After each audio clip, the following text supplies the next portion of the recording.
short review of this book, quite a large book on economics.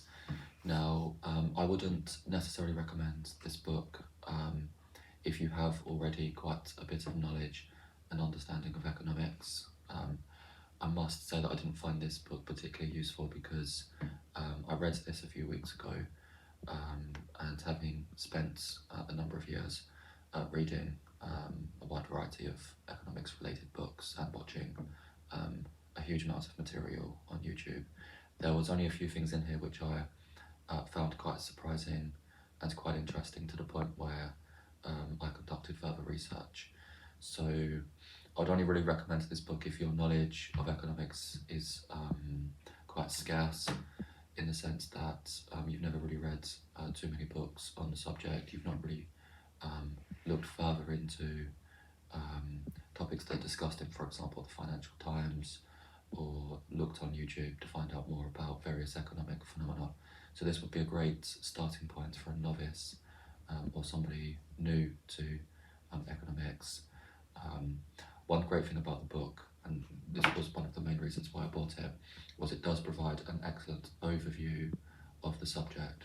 So it goes all the way back to the very early days when civilization began to emerge, and looked at how economics was conducted in those times in terms of trading various goods, and then how money evolved to play the role as a means of exchange, and then slowly how that developed, looking at various events that happened.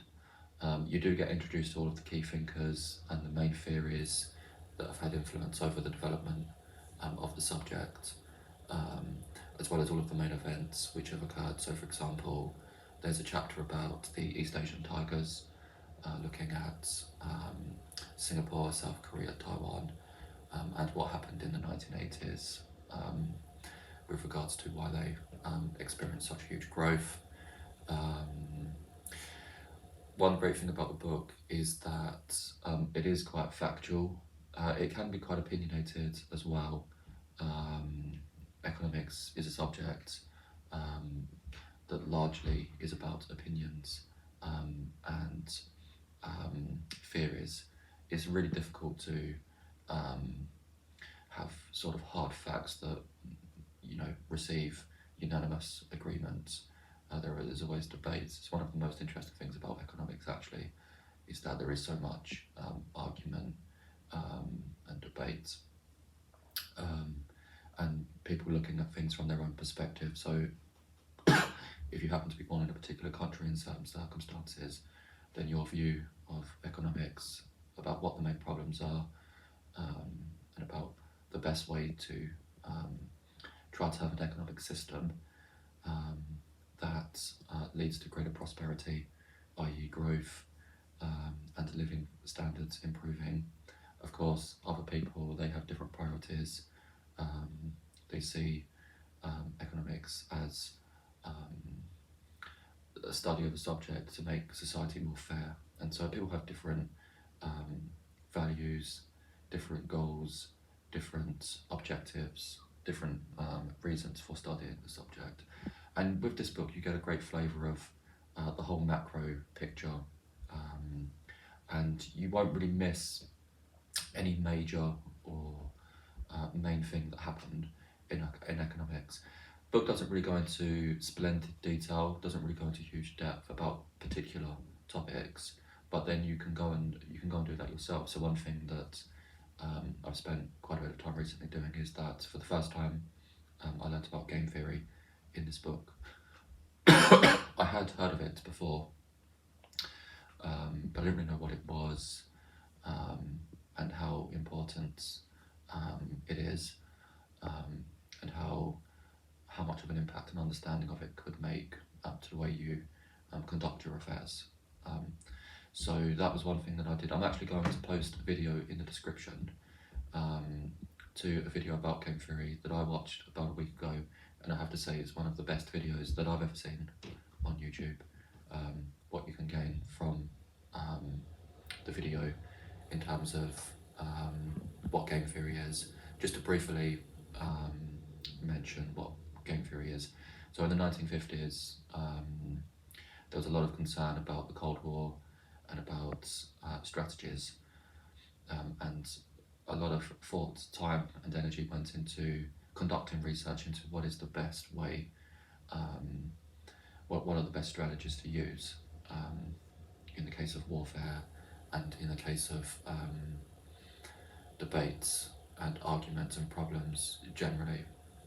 And so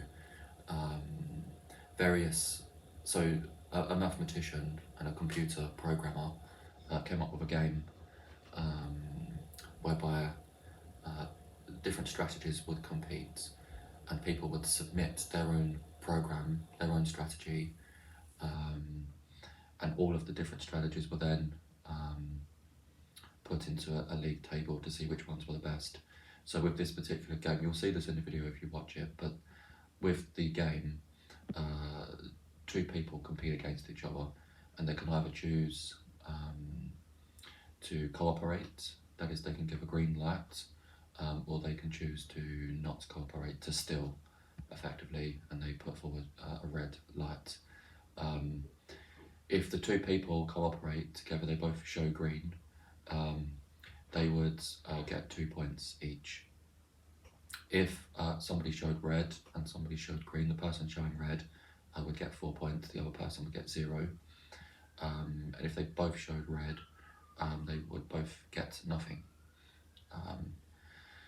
And so the person that organised this competition, so then he invited programmers to try to come up with a strategy that would win, that would get the most number of points.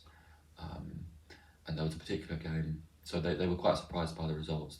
Many thought that, a clever strategy that would be able to take advantage of the other strategies, and be cunning and steal effectively, would be the one that would win. But actually, what the results of this particular study showed was that cooperation, being friendly, also being forgiving, so if the person showed you a red, you wouldn't necessarily retaliate the next round. You might give a green, but if it happened twice in a row, then you would retaliate. But also not being a pushover. Those 4 characteristics were the part of all of the successful formulae.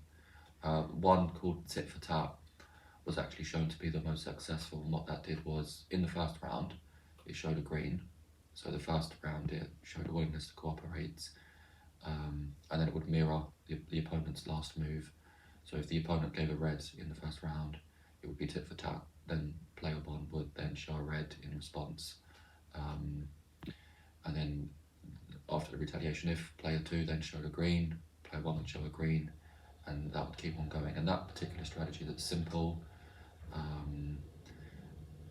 actually ended up beating all of the others, except in the case of coming up against someone who showed red throughout, because they would lose the first round by showing green.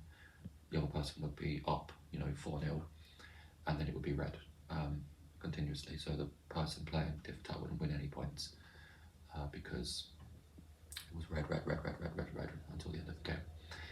So I thought I'll just talk about this a little bit today, because it is an interesting topic, and it's something that, having read this book, which has a broad magnification in terms of giving you an overview, and then you can zoom into a particular element that you find interesting, or that might help you in a particular way, something you want to find more about, then you can order some more specialist books.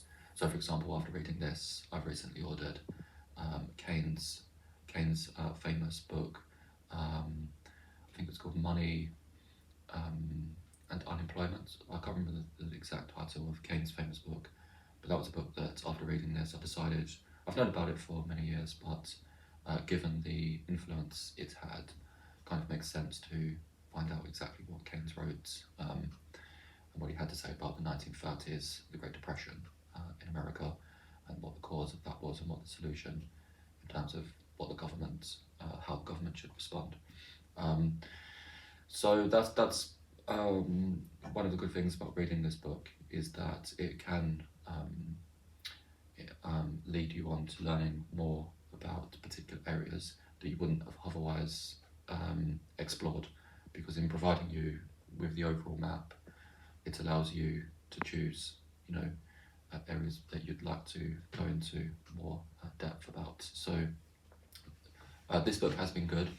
The company that made it have made a number of other similar books, not about economics, but about psychology and other big subjects, big topics, in which they cover